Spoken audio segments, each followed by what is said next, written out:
Profesor Ruswiyanti Suryasaputra, ekonom dari Universitas Wijaya Kusuma Surabaya menyatakan, Undang-Undang Cipta Kerja akan mengundang minat pelaku modal asing ke Indonesia untuk berinvestasi dalam sistem digital, misalnya perusahaan mobil listrik Tesla dan toko online Amazon.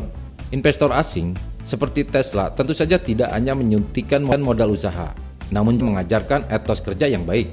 Para pegawai juga nantinya akan belajar bagaimana cara bekerja keras serta cerdas.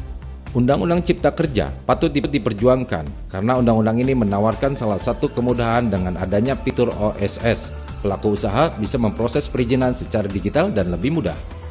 Dari hasil rapat paripurna DPR, sejumlah perubahan dikatakan telah dipersiapkan, termasuk metode Omnibus Law dalam penyusunan peraturan perundang-undangan, ataupun peningkatan partisipasi publik untuk memperoleh hak-hak masyarakat.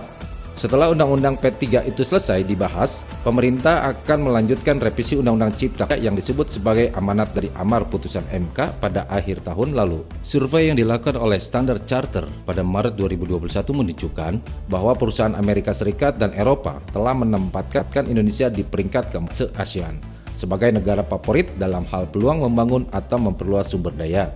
Penjualan atau operasi perusahaan selama 6 hingga 12 bulan ke depan pada survei Borderless Business Study tersebut disebutkan bahwa sebesar 42% dari perusahaan Amerika Serikat dan Eropa melihat potensi pertumbuhan terbesar berada di pasar luar negeri. Dengan adanya kemudahan dalam pengurusan izin usaha, tentu saja diharapkan iklim investasi di Indonesia akan membaik, serta menarik minat investor lokal maupun asing untuk menanamkan modalnya di Indonesia. Jika angka investasi di Indonesia meningkat, tentu saja lapangan kerja akan semakin terbuka di berbagai sektor, sehingga jumlah angkatan kerja akan semakin banyak terserap di dunia kerja.